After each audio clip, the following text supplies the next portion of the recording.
ሊሰማ ኢየሱስ ዳግም ይመጣል። ደስ ይበለን እንዘምር፣ ኢየሱስ ዳግም ይመጣል። ይመለሳል ይመለሳል፣ ኢየሱስ ዳግም ይመጣል።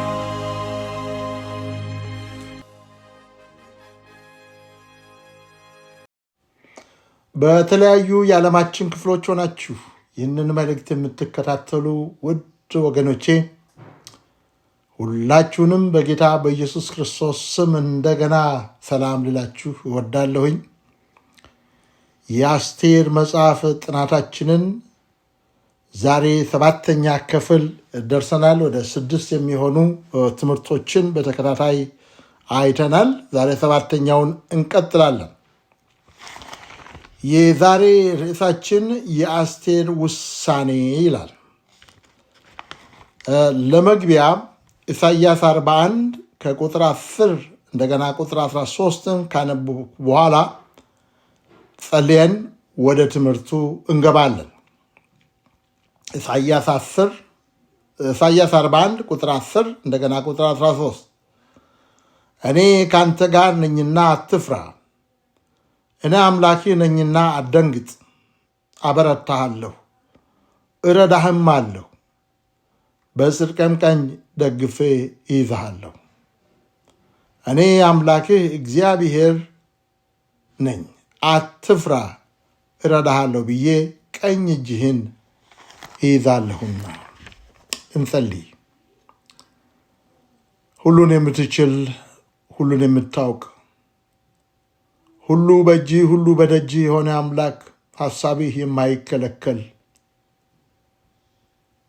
ጥበብህ እውቀትህ የማይመረመር ኃይልህ ስልጣንህ የማይገመት አምላክ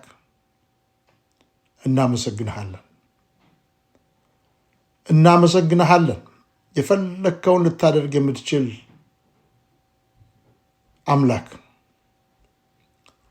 የሁሉ ኃይል ያለ ሆነ ትዕግስተኛ የሆንክ አምላክ፣ በፍቅር የተሞላ አምላክ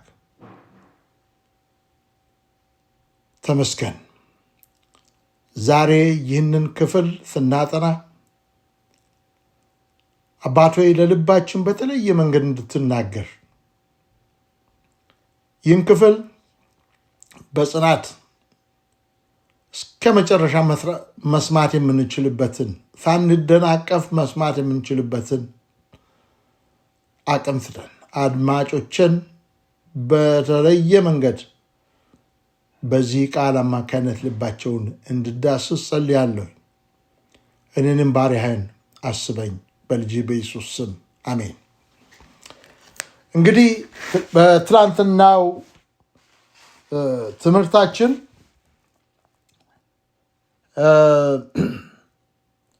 መሰሪው ሰውዬ ሐማ እንደገና ደግሞ አርጤክስስ አይሁዶችን ለማጥፋት የመጨረሻ ውሳኔ አድርገዋል። ሐማ የጠየቀውን አግኝቷል።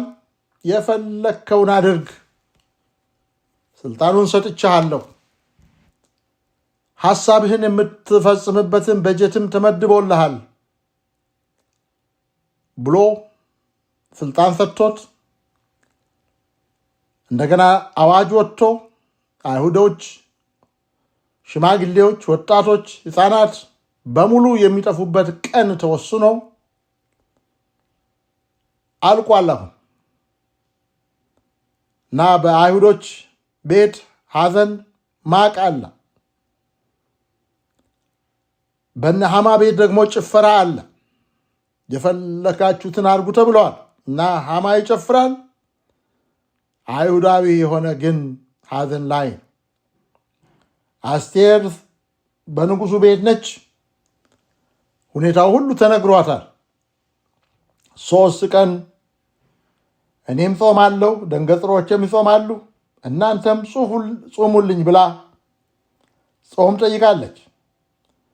ከዛም በኋላ የመጨረሻ ውሳኔ አድርጋለች። ብጠፋም ጠፋለሁ ብላ እዚያ ላይ ነው ያቆምነው። ዛሬ ደግሞ እስኪ ያሰን ውሳኔ እንደገና እንመለከታለን። አስቴር የመጨረሻ ውሳኔ አደረገች።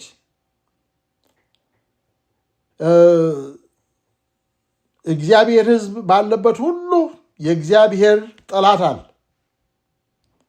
በቁንጅናዋ ምክንያት ብቻ ተመርጣ ንጉሱን ለማስደሰት ወደ ቤተ መንግሥት የገባችው ቆንጆ ወጣት የእግዚአብሔር ሕዝብ አማላጅ ለመሆን ወሰነች። በይፋ አሁን መደበቅ የለም። በይፋ እኔ ከነዚያ ለጥፋት ከታጩት አይሁዶች ወገን ነኝ አለች። እኔ በአንድ አምላክ የማምን አይሁዳዊት ሴት ነኝ አለች። የአንድ ሰው ተሳትፎ፣ የአንድ ሰው ድምፅ፣ የአንድ ሰው ውሳኔ ለውጥ ሊያመጣ ይችላል። አንድ ሰው ከጌታ ጋር የሚደነቅ ስራ ሊያከናውን ይችላል።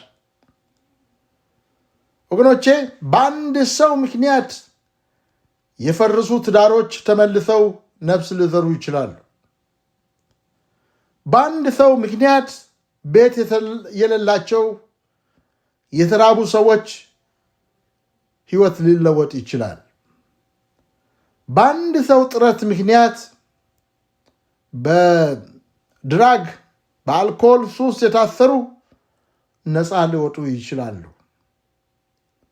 አባት እናት የሌላቸው ባል የሌላቸው መበለቶች በአንድ ሰው ምክንያት ጠግበው ሊበሉ ይችላሉ።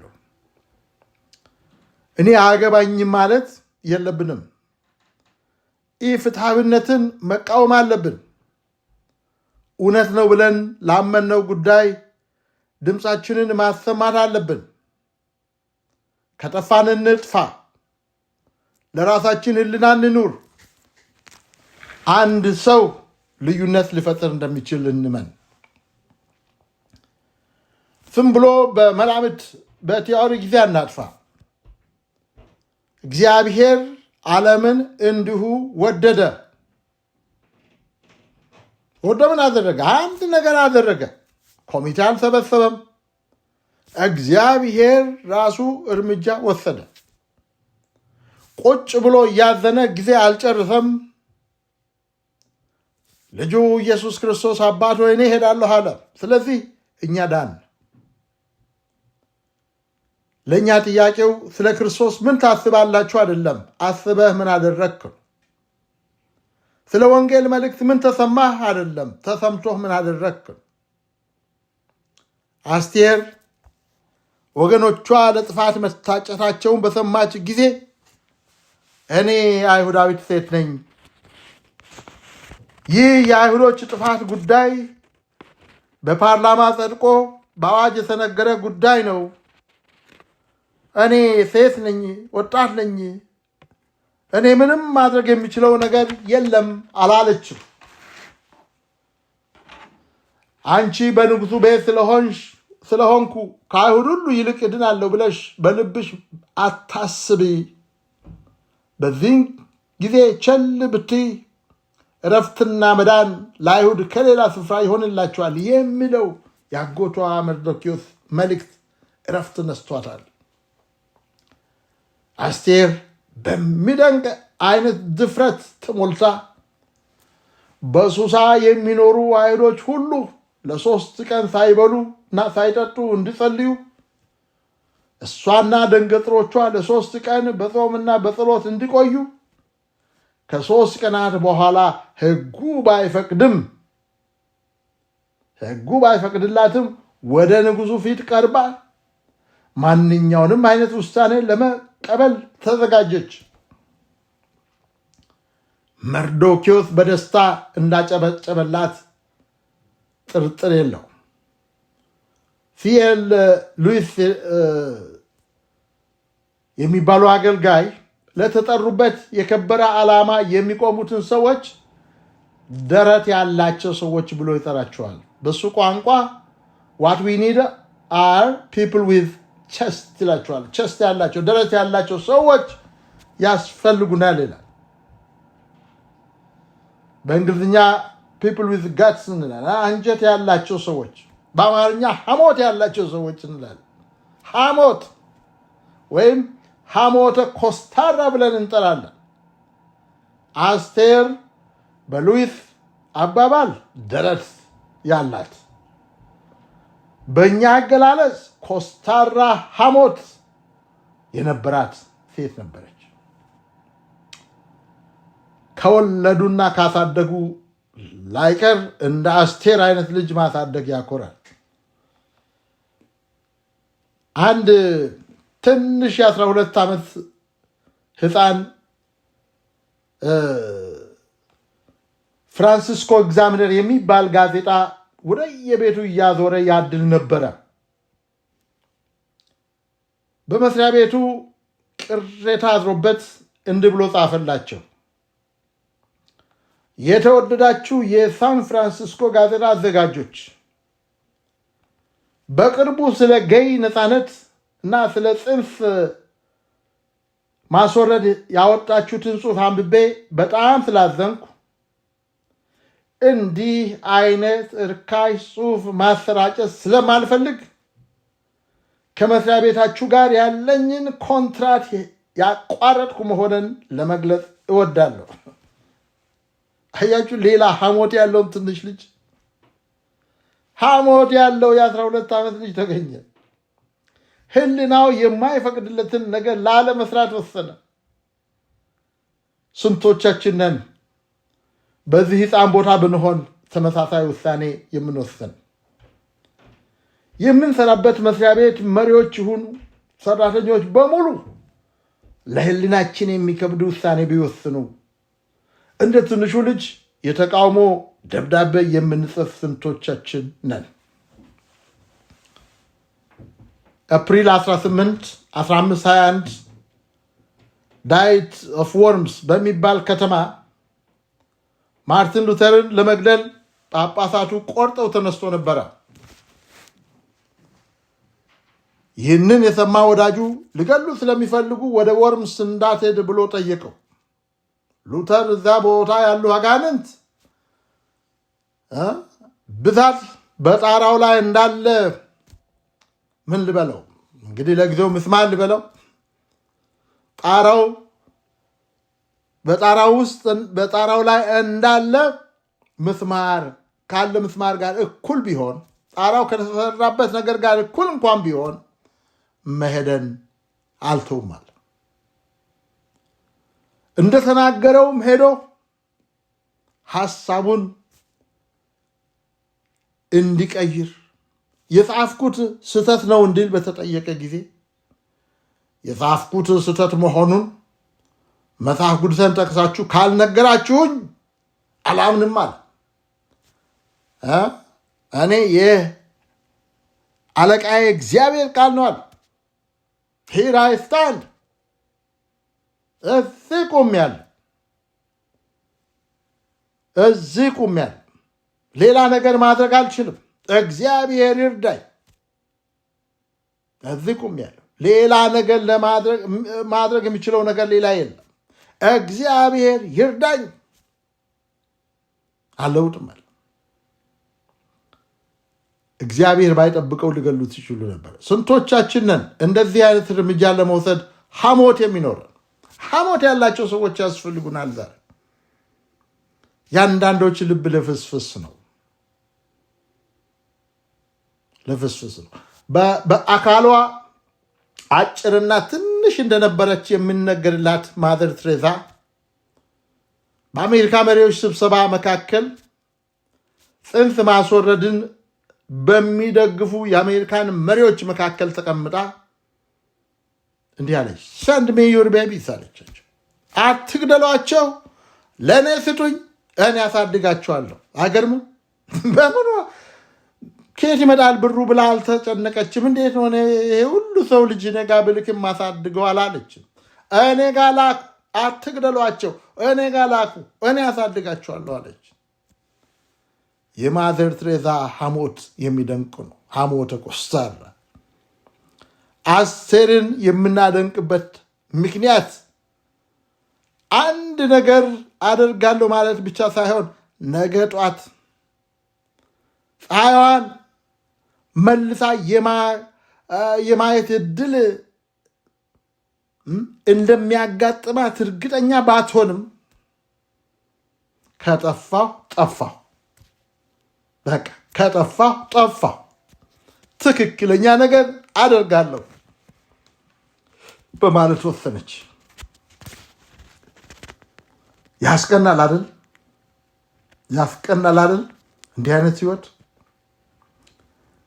የአስቴር ድፍረት ከየት መጣ? ድፍረት ስንወለድ ይዘነው የምንመጣው ባህሪ አይደለም። ዘረኛ ሆነን በጥላቻ ተሞልተን አልተወለድም። ሁሉንም ነገር ተምረን ነው። ሕፃንን ልጅ አሰልጥኖ ዘረኛ ማድረግ ይቻላል። ሕፃንን ልጅ አእምሮውን በጥላቻ መሙላት ይቻላል። ልጆቻችንን ለሚያምኑበት ነገር ቀጥ ብለው እንዲቆሙ ልናስተምራቸው ይገባል። የልጅ ልጆቻችን ባህሪ መቅረጽ እንችላለን። እኛ ራሳችን የእውነተኛ ባህሪ ሞዴል መሆን አለብን። አስቴር የተወለደችው ወይም ወደ ምድር የመጣችው ከድፍረት ጋር አልነበረም። ድፍረትን የተማረችው እንደ አባት ሆኖ ካሳደጋት ካጎቷ ከመርዶኪዎስ ሊሆን ይችላል። መርዶኪዎስ ወደ ንጉሱ ፊት እንድትቀርብ ስጠይቃት እንዴት አድርጎ በሞራል ገንብቶ እንዳሳደጋት ያውቅ ነበረ። እሷም አላሳፈረችው። ልክ አንተ እንዳስተማርከኝ አደርጋለሁ አለችው። ለ3 ቀናት በሱሳ የሚኖሩ አይሁዶች እሷና ደንገጥሮቿ ይጦማሉ። እውነተኛው የጦም ትርጉም ይሄ ነው። አይሁዶች የጦሙት ክብደት ለመቀነስ አልነበረም።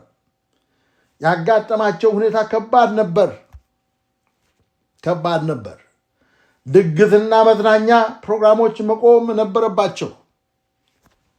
ለእኔ ጡሙልኝ፣ እኔና ደንገጥሮችም እንጦማለን።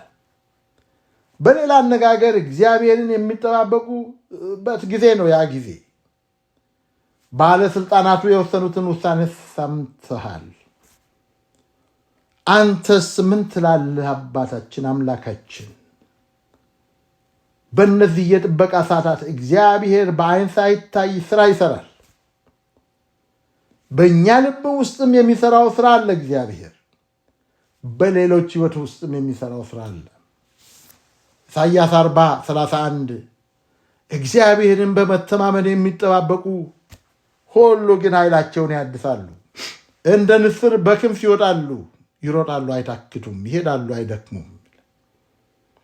በዚህ ጥቅስ ውስጥ እግዚአብሔርን በመተማመን በመጠባበቅ የሚገኙ ወደ 4 ጥቅሞችን እናገኛለን። አንደኛ፣ እግዚአብሔርን በመጠበቅ ኃይላችን ይታደሳል። በጥበቃ ወቅት እንደግማለን፣ ተስፋ ልንቆርጥ እንችላለን። ነገር ግን ወደ እሱ ስንመለስ፣ እሱን ስንጠብቅ፣ በመጨረሻ ድካማችን በብርታት ይተካል። ሁለተኛ፣ የተሻለ አመለካከት ፐርስፔክቲቭ ይኖረናል። እንደ ንስር በክንፍ እንወጣለን። ንስር ከፍ ብላ በምትበርበት ወቅት በሐይቅ ውስጥ ያሉ ዋሶችን ማየት ትችላለች። እግዚአብሔርን በመተማመን በምንጠባበቅበት ጊዜ ዙሪያችንን በከበበን ነገር ላይ የተሻለ እይታ ይኖረናል።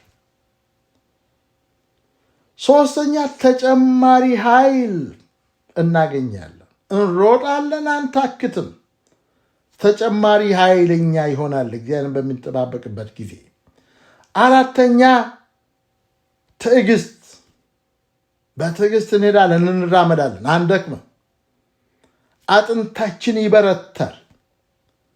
የብረትን አጥንት ይሰጠናል ጌታ። አዲስ ኃይል እናገኛለን። የተሻለ እይታ እናገኛለን። ተጨማሪ ኃይል እናገኛለን። ትዕግስት እናገኛለን። በእነዚህ የጥበቃ ሰዓታት ምንም እየሆነ አይደለም፣ ዝም ብዬ እየለፋው ነው እንል ይሆናል። መጠበቅ ማለት ጊዜ ማጥፋት ነው። ጠበቅኩ ምንም ለውጥ የለም የሚል ስሜት ሊሰማን ይችላል። ይህ የጠላት ድምፅ ነው። ይህን ድምፅ መቃወም አለብን። እኔ ካንተ ጋር ነኝና አትፍራ፣ እኔ አምላኬ ነኝና አትደንግጥ፣ አበረታሃለሁ፣ እረዳህም አለሁ፣ በጽድቅም ቀኝ ደግፈ ይዛሃለሁ፣ እኔ አምላኬ እግዚአብሔር ነኝ፣ አትፍራ፣ እረዳሃለሁ ብዬ ቀኝህን ይዛሃለሁና። አስቴር ስትጠብቅ ስትጾምና ስትጸልይ ማበረታቻ የሆኗት እነዚህ ቃላት ነበሩ ብዬ አምናለሁኝ። መርዶክዮስም አስቴር እንዳዘዘችው አደረገ። አሁን ኃላፊነት ተለዋውጠዋል አስቴርና መርዶክዮስ። ድሮ ትእዛዝ ሰጪው መርዶክዮስ ነበር። አሁን አስቴር ሆናለች። ከሁላቸውም የሚበልጥ ጌታ ግን አጠገባቸው አለ። እግዚአብሔር የአስቴርን ልብ አጠነከረ። ፍርሃት ከሷ ተወገደ። አንዳንዴ እኛም በተለያዩ ሁኔታዎች ስንከበብ መጸለይ፣ መጾም፣ ጥቂት የምንወዳቸውን ጓደኞቻችን ከኛ ጋር እንዲጾሙ መጠየቅ ሊያስፈልገን ይችላል። ዙሪያችን ጨልሟል። ሌላ የሚታየን አማራጭ መንገድ የለም። ከገባንበት አረንቋ እንዴት እንደምንወጣ አናውቅም። በዚህን ጊዜ እኛም እንደ አስቴር መጾምና ሌሎችንም እንደኛ እንዲጾሙ መጠየቅ፣ ለእግዚአብሔር ጊዜ መስጠት፣ የእሱን ድምፅ መስማት ያስፈልገናል። መዝሙረ ዳዊት 32 6 እና 7 ስለዚህ ቅዱስ ሁሉ በምቹ ጊዜ ወደ አንተ ይለምናል፣ ብዙ የጥፋት ውሃም ወደ እሱ አይቀርብም። አንተ ለእኔ መሸሸጊያዬ ነህ፣ ከጣርም ትጠብቀኛለህ፣ ከከበቡኝ ታድነኝ ዘንድ ደስታዬ ነህ። እግዚአብሔርም እንዲህ አለው 32:8 ላይ አስተምርሃለሁ፣ በምትሄድበትም መንገድ እመርሃለሁ፣ ዓይኖቼም በአንተ ላይ አጠናለሁ። ጌታን የመጠበቅ ውጤቴ ነው ወገኖቼ። በምትጠብቅበት ጊዜ ትሰማለህ፣ ለቃሉ ትኩረት ትሰጣለህ። አስቴር ምዕራፍ 5 ቁጥር 1 እና 2 በሦስተኛውም ቀን አስቴር ልብሰ መንግሥቷን ለብሳ በንጉሡ ቤት ትይዩ በንጉሡ ቤት በውስጠኛው ወለል ቆመች። በንጉሡም በቤቱ መግቢያ ትይዩ በቤተ መንግሥቱ ውስጥ በንጉሡ ዙፋን ላይ ተቀምጦ ነበረ። ንጉሡም ንግሥቱ አስቴር በወለሉ ላይ ቆማ ባየ ጊዜ በዓይኑ ሞገስ አገኘች።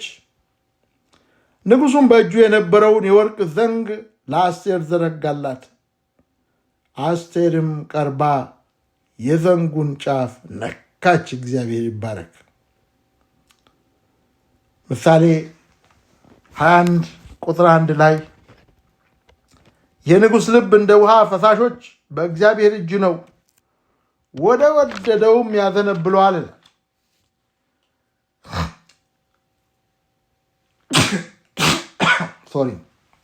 የትኛውም ንጉሥ እግዚአብሔርን አሸማቅቀው ምንም ያህል ሀብት ቢኖረው፣ የፈለገውን ያህል ስልጣን ቢኖረው፣ ብዙ የጦር ሰራዊትና መሳሪያ ቢኖረው፣ እግዚአብሔር ከፈለገ የንጉሱን ልብ ወደ ፈለገበት መንገድ ያዘነብለዋል። እግዚአብሔር ማንንም ሃንድል ማድረግ ይችላል። ያንቺን ባል ወደ ፈለገበት ያዘነብለዋል። ያንተን ምስት ወደ ፈለገበት ያዘነብላታል። ያንተን ልጅ፣ ያንተን ፓስተር፣ ልብህን ያቆሰለውን ያንን ያስለቀስህን ሰው እግዚአብሔር ልቡን ወደ ፈለገበት ሊያዘነብለው ይችላል። ጠላትህን በተደጋጋሚ ቃሉን እየለዋወጠ ያስቸገረህን የቀድሞ ወዳጅህን እግዚአብሔር እንደ ውሃ ፈሳሽ ወደ ፈለገበት አቅጣጫ ያዘነብለዋል። አስቴር ይህ ቃል የገባት ሴት ነበረች። አስቴር በንጉሱ ቤት በውስጠኛው ወለል ቆመች። እያደረገች የነበረው ከዚህ በፊት ያልተለመደ ነገር ቢሆንም በንጉሱ ፊት አልተንቀጠቀጠችም። አስቴር አልተንቀጠቀጠችም፣ ቀጥ ብላ ቆመች። በንጉሱም ፊት ሞገስ አገኘች። ንጉሱ የወርቅ ዘንጉን ዘረጋላት። ቁጥር 3 ምዕራፍ 5 ላይ ነን። ቁጥር 3 ንጉሱም ንግሥት አስቴር ሆይ የምትለምኝኝ ምንድን ነው? የምትሺውስ ምንድን ነው? እስከ መንግሥተ እኩሌታ እንኳን ቢሆን ይሰጥሻል አላት። አስቴር እንደ ሄሮድያዳ ልጅ የሐማንን አንገት ቆርጠ ስጠኝ ብትለው ይሰጣት ነበር። የፈለግሽውን ጠይቅኝ፣ የመንግሥተ እኩሌታ እንኳን ቢሆን ጠይቅኝ ብሏታል። አስቴር ግን አልቸኮለችም፣ በበቀል አልተሞላችም። የእግዚአብሔርን ጊዜና ፈቃድ መጠበቅን መረጠች።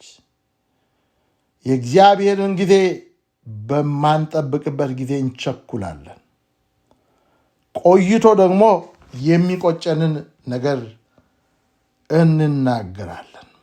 ከዚያ የአስቴር ጥያቄ ምን ነበረ? እንግዲህ ጌታ ቢፈቅድ የዚህን የአስቴር ውሳኔ የሚለውን ክፍል 2 ነገ እንመለከታለን እና አሁን የተውነው አስቴርን በንጉሱ ፊት ነው። ንጉሥ ጋር ቀርባለች። ንጉሱ የተፈራው አልሆነም። ንጉሱ የወርቅ ዘንጉን ዘርግቶላታል። ጫፉን ነክታለች። በጣም ደስ ብሎታል። የፈለገችውን እንድጠይቅ እና እንደሚያደርግላት ቃል ገብቶላታል። አስቴር የፈለገችውን እስካሁን አልጠየቀችም። ምን እንደምትጠይቅና ከዚያም በኋላ የሆነውን ጌታ ከረዳን ነገ እንመለከታለን። ጌታ ይባርካችሁ። ይህን ትምህርት እስከ መጨረሻ ተከታተሉ። አስቴር ስንል ታሪኩን አያይዘን ለእኛም ሕይወት የሚገነባ ሌላ ነገር እየተማርን ስለሆነ ብዙ መልካም ነገር ውስጥ ያለው እርግጠኛ ነኝ። ጌታ ይባርከናል። ትምህርቱን እስከ መጨረሻ እንድትከታተሉ አደፋፍራችኋለሁ። እንጸልይ። በሰማይ ያለ ቅዱስ እግዚአብሔር አባታችንና አምላካችን፣ ታላቅና የተፈራ አምላክ አባት ሆይ እኛንም ባሪያዎችህን አንተ እንድትጠቀምብን የፈጠርከን አንተ ነህ፣ ያዳንከንም አንተ ነህ። ከጨለማ ወደሚደነቅ ብርሃን የጠራህን አንተ ነህ። በዚህ ትውልድ እንድንወለድ በዚህ ትውልድ መካከል እንድንጠራ ያንተ ፈቃድ የሆነበት ምክንያት ለትውልዱ ስለምናስፈልግ ነው። ሁላችንም እኔ አንድ ሰው ነኝ፣ እኔ ምን አቅም አለኝ ሳንል በሕይወት እስካለን ድረስ በአንተ በመደገፍ አቅማችን የፈቀደውና የምንችለውን አድርገን ማለፍ እንድንችል እርዳን። ለሕሊናችን እንድንቆም ጌታ ሆይ በዚህ መልእክት እንዳየነው ልፍስፍስ የሆነውን ልባችንን ለውጥ። ሐሞት ያለው ጠንካራ ውሳኔ መወሰን የሚችል እውነት ለሆነ ነገር ንቅንቅ የማይል ልብ ስጠን። እውነትን እንድንይዝ ለእውነት እንድንቆም አቅም ስጠን። ክብር ሁሉ ለአንተ ይሁን፣ በልጅህ በኢየሱስ ስም አሜን።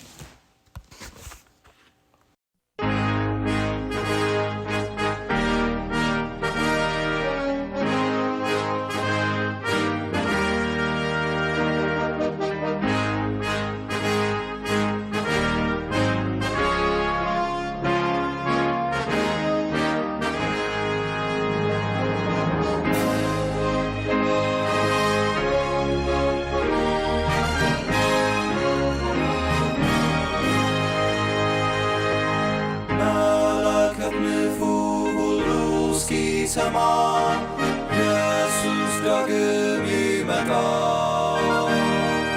ደስ ይበለን እንዘምር ኢየሱስ ዳግም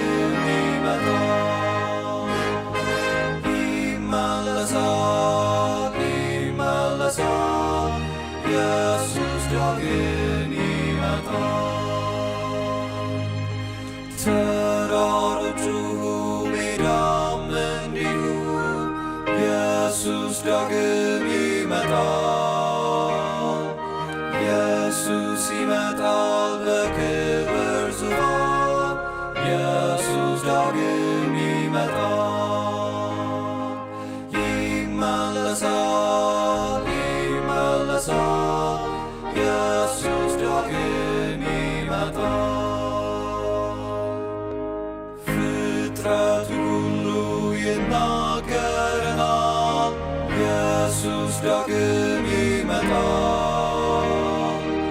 እስከ ባህር ዳር ሁሉ ያየዋል። ኢየሱስ ዳግም ይመጣል።